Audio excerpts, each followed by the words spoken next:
Success shouldn't feel this exhausting. If you're winning on paper, but burning out behind the scenes, you aren't failing. You're stuck in a psychological bottleneck called a hurdle of stop. I've been there. On the outside, things look great, but I was secretly burning out, convinced I was just lucky, and waiting to be exposed as a fraud. I realized I didn't have a business problem. I had a mindset block. Whether it's imposter syndrome, perfectionism, or fear or failure, these aren't just feelings. They are growth bottlenecks. Identify your specific hurdle and get one immediate action step to regain your momentum today. Go to tuepodcast.net/quiz. That's tuepodcast.net/quiz to take the 3-minute assessment and get your report now. This is an Undiscovered Legacy production and proud member of Pod Nation Media Network. All right, School Believers, let's get across the start line with Brendan Wellington, owner of a marketing agency and hit DJ. Let's go. Your goal as an entrepreneur should be to figure out as much as you possibly can so you can find out more. And so a lot of that really comes down to is testing and iterating and getting feedback as fast as you can. For example, you could talk to yourself all day long about a particular ad or a particular landing page or a particular offer, but until you talk to lots of people about it, your sample size of feedback of yourself is still just a sample size of one, and it's a biased opinion as well. And so your goal should be to get as much feedback as you possibly can, as fast as you can. And failures are inevitable, so your goal should be to fail faster so you can get more valuable feedback, but make sure that the failures aren't something that will kill you. Are you ready to unlock your entrepreneur potential? Are you ready to break free from all the barriers holding you back? Then you've come to the right place. Welcome to the Undiscovered Entrepreneur, your first step in getting across the start line. Let's get across that start line together, right here, right now, on the Undiscovered Entrepreneur. Salutations, School Believers, and we are here again with another amazing entrepreneur. Today we're here with Brandon. Hey, Brandon, how's it going? Terrific to meet you. Nice to meet you too, Brandon. Thank you for taking your time to be on the Undiscovered Entrepreneur. You're really awesome for doing that. Thank you. No worries, thank you. So, before we get started here, I have one kind of semi-serious question to ask you. Okay, you ready? Yeah. Okay, here we go. Are you a School Believer? I've heard the impersonation, and yeah, I am. Perfect. I wouldn't be able to beat it. I wouldn't expect too many people to do that. I've been practicing for a long time. Thanks for being a School Believer, Brandon. You're awesome. Thank you. No worries. So what I'd like to do here at the very front is get an idea of who you are, what your entrepreneur adventure is, and how you got across the start line in your entrepreneur adventure. Yeah, for sure. I started with a background in nightlife. So I was a DJ, and then the kind of logical progression after you're a DJ in a nightclub is becoming the club promoter. So rather than just being responsible for what song plays next, you're responsible for how many heads walk through the door. And before I was marketing nightclubs and I was just playing in them, I had a mixtape that went viral, and I did 2 tours of Australia and I did a gig in the US. And while I was in the US, my friend and I caught up. We were making music together, and then we were exchanging hard drives of courses that we illegally downloaded off the internet on some black hat forums because we were both broke local DJs. And then I had a 36-hour trip back from Los Angeles all the way to Perth. It's like 3 flights. It's all these layovers and stuff like that. And this was back in 2017, and I don't think there was Wi-Fi on the flights back then.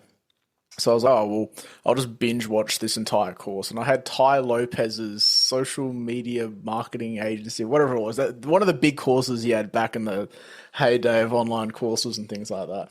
And I got back to Perth and I was like, oh my God, this is going to be my entire personality for ages, because I was just so obsessed with marketing.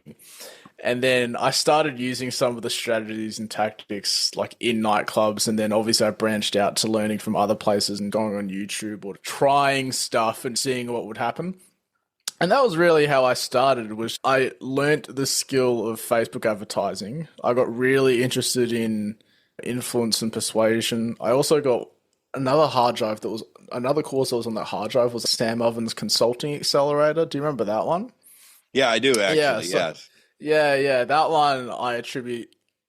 I've had a lot of courses and coaches and programs and stuff that I've done over the years, but if I think back to the genesis, the 2017, my infancy years as a business owner and entrepreneur, that was certainly played a massive role. It's funny because his old head of sales, Rhett Coots, from back in that day, is actually a coach of mine now, which was a nice little connection. But I remember watching the 3-hour unit on sales, and I thought I knew how selling worked. And then I watched that unit. I was like, oh my God. I remember where I was. I was sitting at my kitchen table outside there.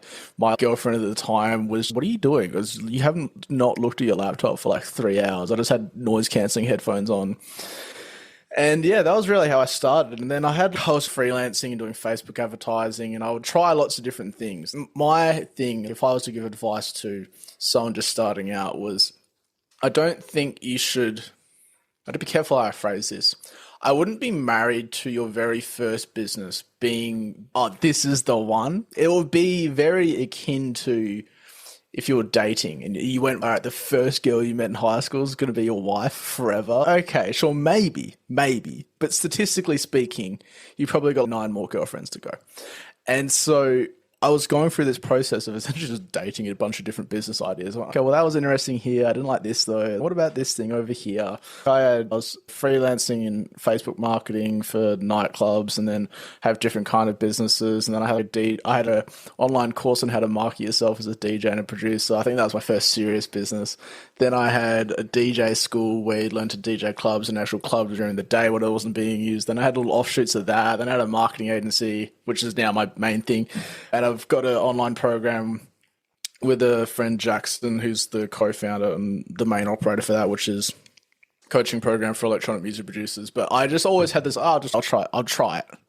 And especially when you're a service-based business, I'm not an e-commerce guy, never have been. I don't need to invest in all this stock that I had to hold on to. Like, it's a service-based business. You can get started with enough money to buy the domain name. And then, actually, I don't know if you're going to ask me this question later, but I had this story where the very first online business me and Jackson had, I had just enough money to buy the domain name. After that, I had $3 left in my bank account.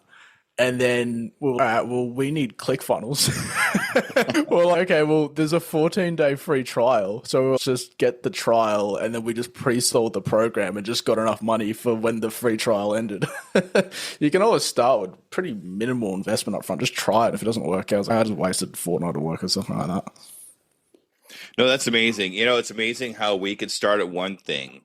And it's okay, let's just try this and see what happens. But it becomes something completely different, down the road. And it's funny that you say a lot of that, because when I first started wanting to be a business, I actually wanted to be a karaoke DJ and a music DJ myself. And I wanted to mix my own music. I wanted to do karaoke because I love to sing and I love to help other people have a good time. So I thought karaoke was awesome. But suddenly I'm podcasting. So that's like a whole different thing than the way I started. But you see a lot of businesses will start that way. And I really like the idea of you saying, let's just see what happens. I think I say that on my podcast more than anything else when I talk about where I came from, because that's where it was for me too. Let's just see what happens, because if we just do nothing, then nothing's going to happen. Yeah, 100%. So at least sticking your toe in the water just to see how it feels, just to see what happens, is definitely a way to get across a start line in an entrepreneur adventure. For sure. And it's amazing to see that we can learn things from anywhere. Try the free trial, because sometimes when you do the free trial, you make money during the free trial, and then you could actually pay for the rest of it too, right? Exactly. I didn't have a choice. So that's kind of what I do too. Some of the things, I really want to use this, especially some of the AI stuff that's out right now that's you have to pay for. They have a free trial. It's like, okay, let me just do this one thing real quick, and that's all I need. Yeah. But then you could produce something out that will make you money, so you can actually get the full version of whatever it is. So that's awesome. Yeah, for sure. All right. How long have you actually been in your business right now? I mean, the actual business you're in now. We just had our 5-year anniversary in the June that just passed last month. Oh, great. Congratulations. That's awesome. I love it. So Yeah. In your experience at this point, what do you think stops other entrepreneurs from getting across the start line? What do you think stops a lot of entrepreneurs from getting started? I think it's a lot of perfectionism. I've lost count, but I've helped over 650 business owners in our With You program. And the most common thing that really holds them back from really anything, whether it's their marketing or even just filming an ad, is just perfectionism. And so some ways that would show up is someone going, oh, let's say, for example, you want to start an info product or something like that. And you go, oh, I want to start this program, whatever. They'll go, I'm going to make all the slides for all 10 weeks of the content. I'm going to film all of it, and then I'm going to tell people about it. And I was like, oh, man. It was like, fortunately, from actually Sam Ovens' consulting accelerator program back in 2017, one of the modules was sell it before you build it. And they give the example, or should I say, he gives the example of, I think it's Steve Madden's shoes. And there's a video on YouTube where before they place an order for 250,000 pairs of shoes, they just make one pair, maybe 2 or 3, and then they go to a store and they just put it on the shelf and they just stand there and wait. And then only firstly, when someone buys it, they follow them out of the store and go, what'd you like about it? And get feedback. But only then will they then go to place an order for 200 or 250,000, whatever, pairs of this specific shoe to be made. Because until I have this saying, which I coined, is the market votes with its dollars and cents, and until someone gives you their money, you've got no votes. And so, especially as entrepreneurs, you're typically a little bit more optimistic about things, perhaps too optimistic. And everything just seems great ideas. Everything's all hunky-dory. You're very much in the honeymoon phase. It's very akin to pulling it back to that dating analogy that I had before. Everything's great. No one's going to be fine. No one's going to like steal I don't need to change the locks on my door. Nothing like that, right? Everything's all hunky-dory. But you need a level of pessimism, and my little bit of pessimism is trying to sell it before you build it. Some ways that I've done that in the past, which will be helpful for someone trying to start their first business. Oh, here's a good story. So the DJ school that I had, there were 48 hours roughly between getting the idea, drawing it on a napkin in the Nando's down the road from the nightclub that ended up being one of our schools, and the very first paying customer. Because I posted a video about this on my YouTube, and I stored the screenshots with the message with the nightclub owner, and I said, hey, can we use the club as a DJ school during the day when it's not being used? I'll pay you a rental fee. And no, I said, can you give me the money for the ad spend? Because I was broke. I was like, if you give me the money for the ad spend, give me a preloaded credit card that I can put on the Facebook ad account. I'll do all the marketing, all the sales. I'll get instructors, and we'll split the profits 50-50. And he went, yeah, okay, cool. I've still got the screenshots. So they're in that YouTube video.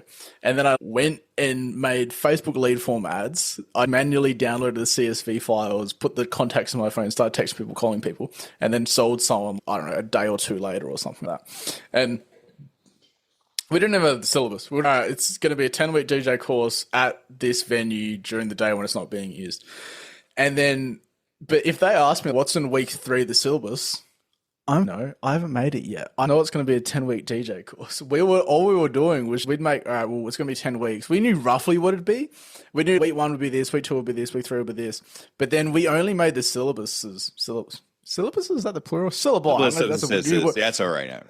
New word that I've made. Syllabi. The syllabi were made and printed, and were written and printed like a day before the actual lessons were coming up. We'd be up the road at the university just printing them out in the library or something like that. And then it actually helped, because what would happen is we'd get to like week 4 or 5 and realize, oh wait, no, what we thought was going to be week 5 or week 6 actually has to be this instead, which is week 9. So we had to pull it forward, because as people start using the product, you get more and more feedback, and that feedback's actually what refines it. Because if the feedback is only coming from you and you're not even really experiencing it, you're making it, you're still a sample size of 1.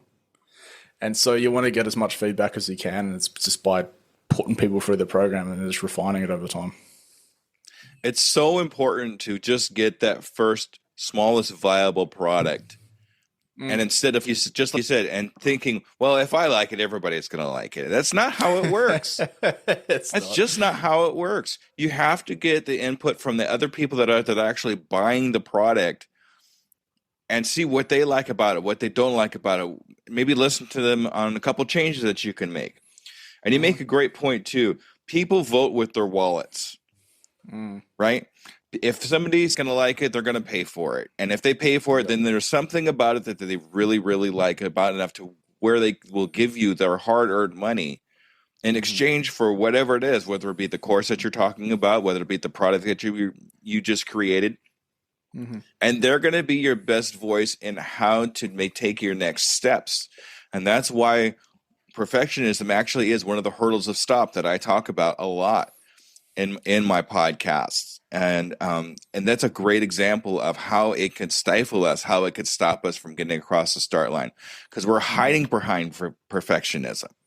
We in our heads, it's okay, I'm waiting for this perfect time to happen, but it never really happens. So we have to understand that it's actually a form of procrastination more than just trying to get it right. Yeah, for sure. And I love the fact you just use what you got, right? Yeah. We'll just scribble out on a napkin, take a picture of it on the phone. If you have the ability to do it, even in the most mundane, crude way, do it anyway. You don't need all this special equipment or all the special cameras or whatever to just get started. The rest of that will come later. Yeah, I remember when we were filming the ads for it originally, because the ads were a mock lesson, and so there'd be some music playing, like an instructor obviously teaching a student. We didn't have any students, so I was like, who's the glassier that's at the club during the day, like restocking and stuff like that? We'll just use him. So we were just having like staff members that were just like stocking the bar and stuff like that present. It's like, hey, you got 5 minutes? Yeah, good. Come over here, sit down. Yeah, we're good. Pretend like you're learning. No, that's awesome. I actually, my very first speaking engagement, I made myself, and my only audience member was a stuffed dragon that my son bought me a long time ago. So very good. Yeah. No, that's great. That's awesome. Thank you so much for that. Great stories. So when it comes to perfectionism, since you kind of brought that up too, when you were first getting started, was that something that was holding you back too? I mean, were you experiencing the same thing, you think?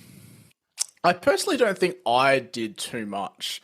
However, if I look at a spectrum or I don't know, what we call it, a continuum of perfectionist to whatever the opposite plural or antonym of that is, I've certainly become less and less and less of a perfectionist as I've learned over time. It doesn't matter.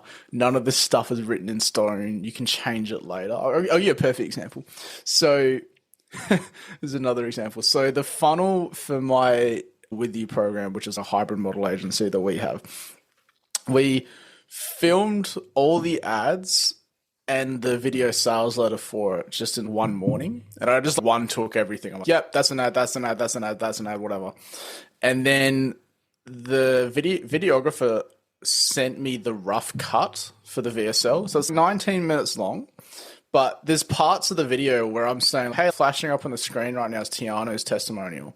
But because it was a rough cut, that wasn't up on the screen.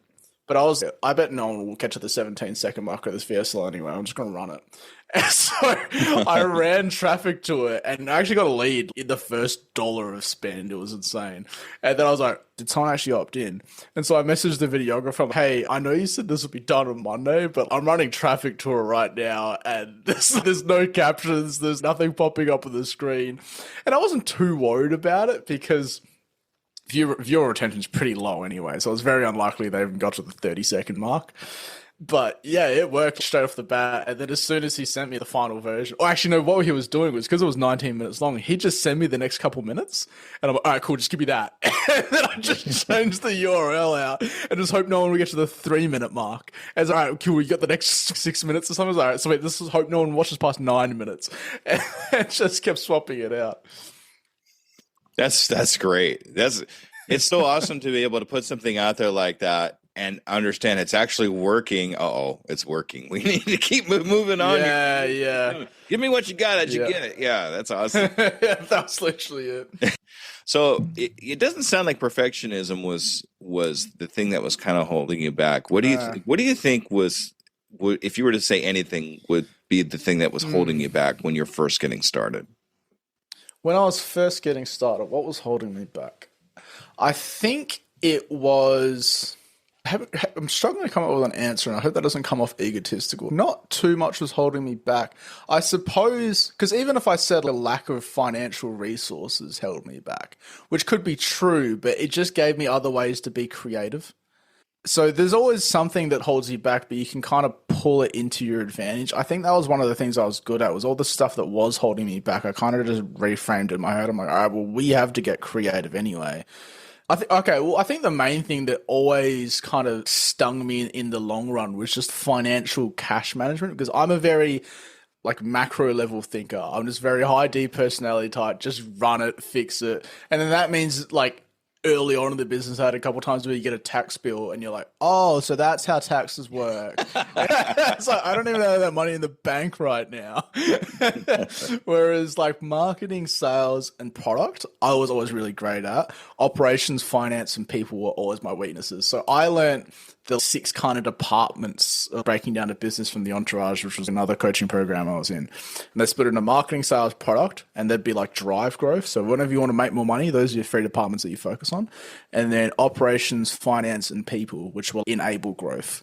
And I was always a very drive growth entrepreneur. So making money and making really good products, I was great at. I'm so good at that. But operations, making an Asana board, like I didn't log into Asana for like 12 months straight. Asana, project management and operations, not my thing. Finance, I know how it works now. He's got stung a couple of times, but making a budget and a forecast and actually sticking to it and not going, oh no, let's just dump another $5,000 a day on ads. And people, recruiting, I've always been very, very slow at, or I would hire the wrong roles. That was always my weakness, was just, I'm very good at this over here, but I know that I'm not good at this stuff over here. So I have an avoidant relationship with it. No, it's the same thing for me too, to be honest with you, because I'm all, I love talking to people and I'll do the sales part. I'm sales is my blood. And so what's going to stick over here? But there's other stuff over here. It's just not boring. So much. Yes. Don't care. But the nice thing to know is, where your zone of genius is when it comes to where you want to be. And when you have the things that you don't either like to do, or you're not that great at, or it's not in your zone of genius, you do have the ability now, especially nowadays, to be able to automate it or put it somewhere else, give it to somebody else to do that. It's in their zone of genius, so you don't have to worry about so much. That way you can work in your zone of genius and be in there constantly. Yeah, for sure. It's something I always thought about too, especially when it comes to using money as a quote unquote excuse not to start. I really think not having the money to do something is just an excuse not to do something. There's a lot of ways that we actually even touched on it earlier. There's a lot of free trials that you can give a try and see if it works for you. And it goes right back again. Just use what you got for now. And then just wait for, and then as you're actually doing something, the moment will present itself where you can actually do something different or add this to it or add that to it. It'll happen, but it's not going to happen unless you get across the start line. That's why I say that a lot. Unless you're actually making movement towards it, you're not going to get there.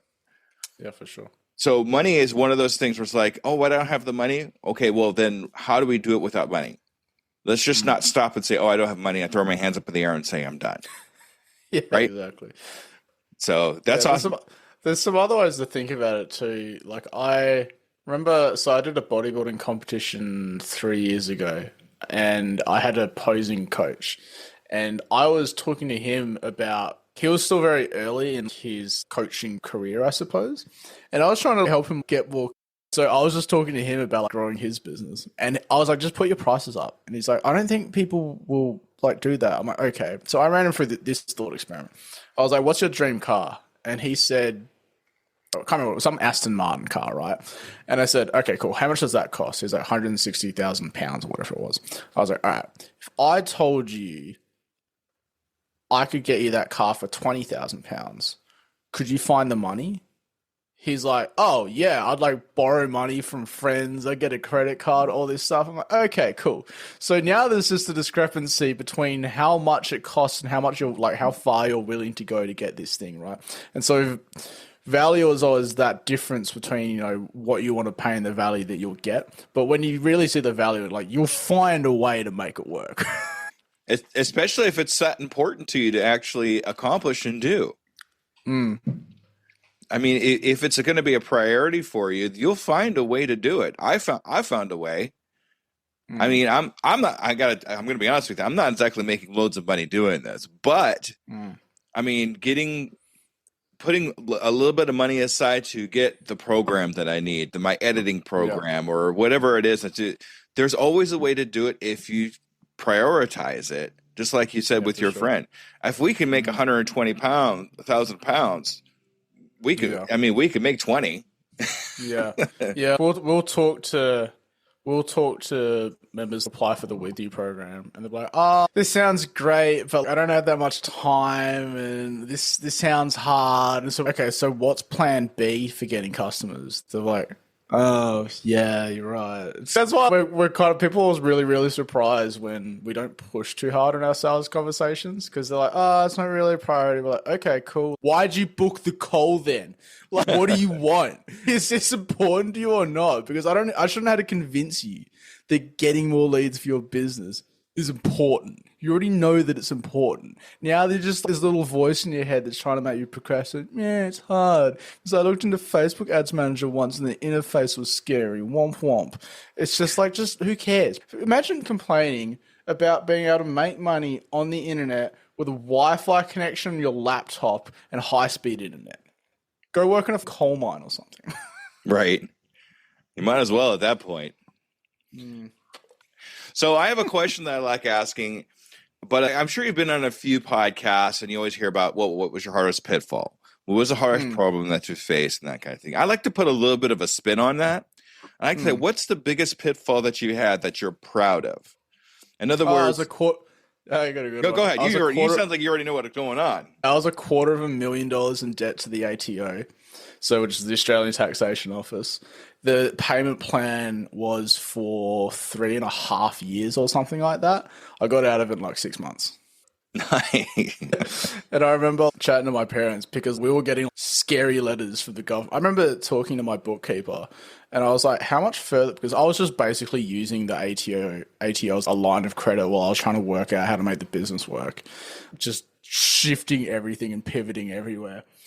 And I was like, how much further can we push this thing until we're talking about jail time? She's like, you got about $50,000 more, which is about a month or two away.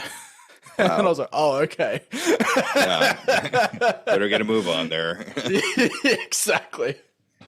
But yeah, that was certainly my biggest one. I mentioned that pretty open. That's on my Instagram, it's on my YouTube and stuff like that. I mentioned that quite a lot because I think a lot of business owners, they would be in very similar situations where you're just in a lot of debt as you're trying to work things out. And then you kind of feel like you're in this little pit of despair.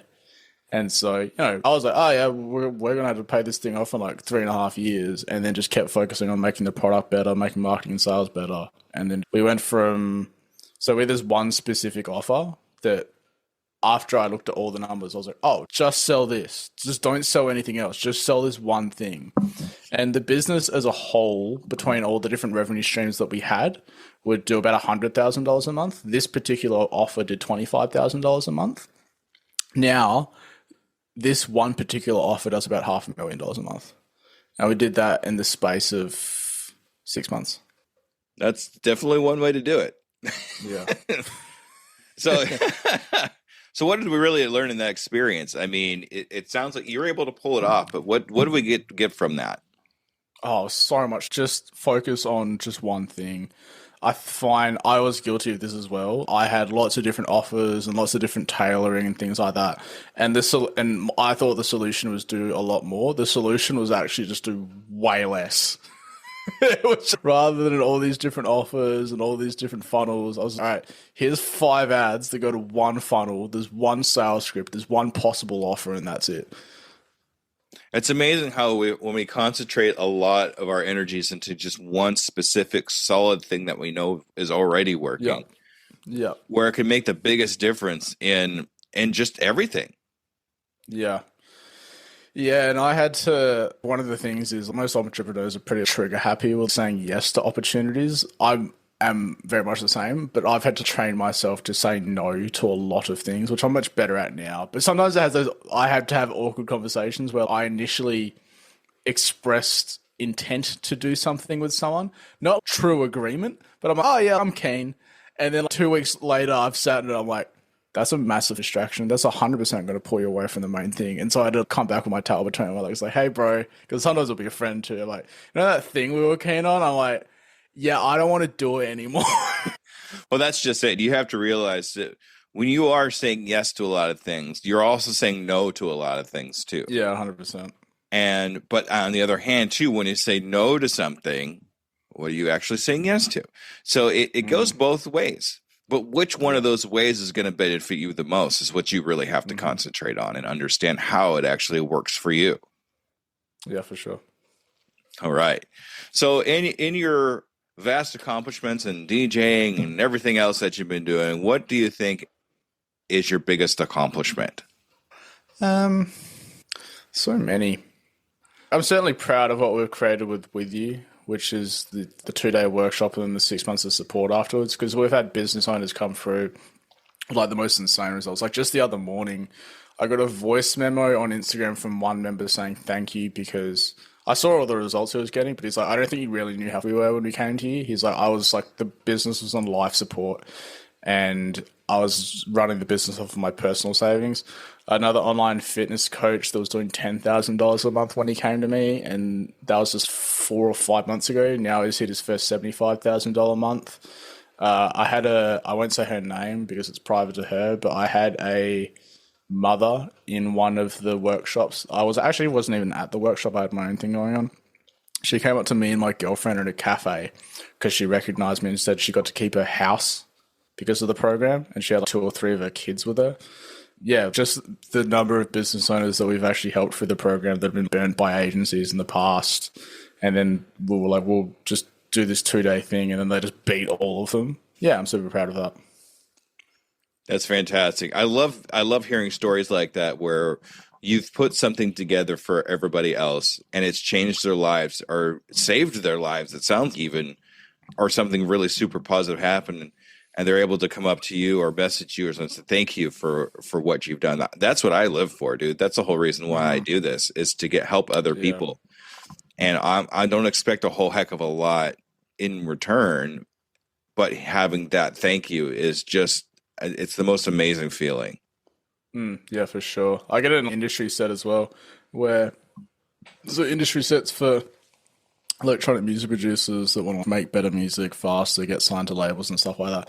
We have testimonials where students are crying in them because they're like, I've made more progress in 10 weeks than I have in the last 5 years of my whole career. Yeah, that's amazing. Awesome. Thank you for that. That's fantastic. So I think we touched on this once before, but I'm going to hit it again just because I liked it so much. But the advice, what advice would you give a brand new entrepreneur that's just getting started? What would be the best piece of advice I could give? I think the best piece of advice I could give would be, so if you had an x-axis and a y-axis, right? And the x-axis is around and the y-axis is find out. Most people don't around a whole lot, and so as a consequence, they don't find out very much either. Your goal as an entrepreneur should be to around as much as you possibly can so you can find out more.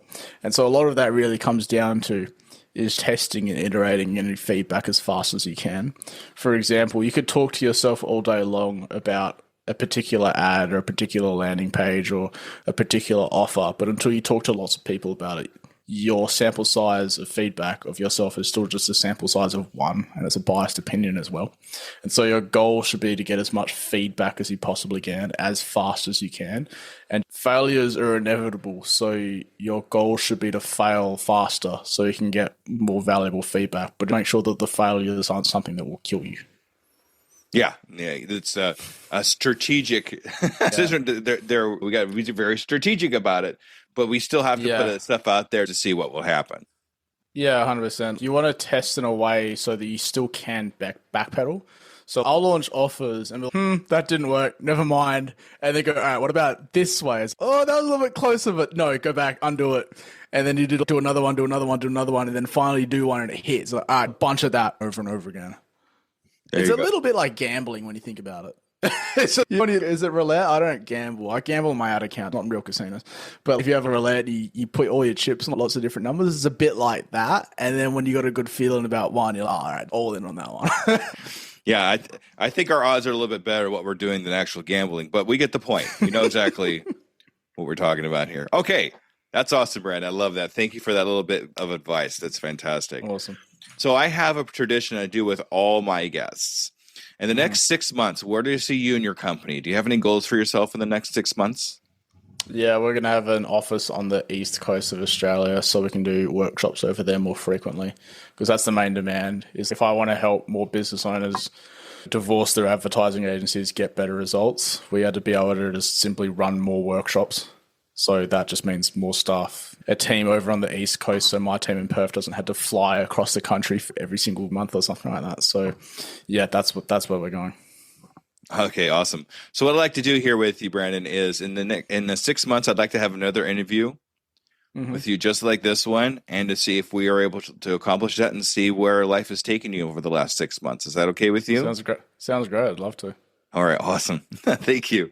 All right, Brandon, this is your time to shine. This is the time where I want you to advertise yourself. How do we get a hold of you and all that good stuff? Okay, ready, set, go. So in a short elevator pitch, I help service-based business owners divorce their advertising agencies. More often than not, actually, pretty much all the time, they get better results than their agencies because no one understands the customer better than the business owner. No one speaks to the customer more than the business owner. And then more importantly, no one's more financially incentivized than the business owner for the marketing to do well than the business owner. No one looks at the bank account every morning. No one's answering the phones every single day. No one's answering all the sales appointments. So the business owner, for service-based businesses in particular, is the most qualified and financially incentivized person to do the marketing. All they need to know is what button do I press to get in front of the right person. That's it. So we do that in 2 days, not a 2-month onboarding process. Fantastic. All right, Brandon. Thank you so much for being on the Undiscovered Entrepreneur Get Across the Start Line. This has been an absolute treat. I love talking to you. You got some great stories, and I got some great laughs in, which is always great. Awesome. Thank you, Jesse. All right, Scuba Believers, make sure you stay tuned for the wrap-up. Okay, everybody. Thank you. Bye-bye. All right, Scuba Believers, that was Brandon. What a fantastic conversation. I love talking to him, especially as being a DJ, and I wanted to be a DJ. Kind of wanted to be a DJ myself in the near future. But I'm so glad to be able to talk to Brandon, get his insights on the things that we talked about. But I do have 2 major takeaways I'd like to talk to you about. Embrace imperfection to ignite action. Brandon's journey shows that perfectionism is a trap that stalls progress. By launching a DJ school with just a napkin sketch and a free trial, he turned his idea into reality, proving that starting small and iterating fast is the key to entrepreneur success, overcoming fear and taking bold, imperfect steps to get across the start line.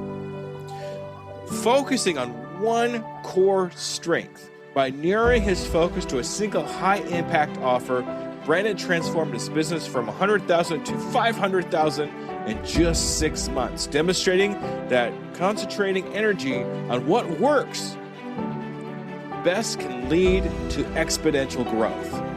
Say no to distractions and double down on your strongest idea to achieve breakthroughs. And with that, I'm going to say thank you very much, Scuba Believers, for another episode. And I will talk to you next week. Thank you, everybody. Bye-bye. And there you have it, future entrepreneurs. We've taken another step towards our journey to get across that start line. Remember, every great business starts with a single idea and the courage to pursue it. You've already shown that courage by joining us here today. As we wrap up this episode of The Undiscovered Entrepreneur, I want to remind you that the start line isn't as far away as you might think. With each bit of knowledge you gain, each fear you face, you're getting closer to launching your dream. Until our next episode together, keep pushing, keep dreaming, and most importantly, keep taking those steps across the start line. They'll all add up to big strides in your entrepreneur adventure. This is Scoob, your guide across the start line. Remember, your future is waiting. I can, I am, I will, and I'm doing it today.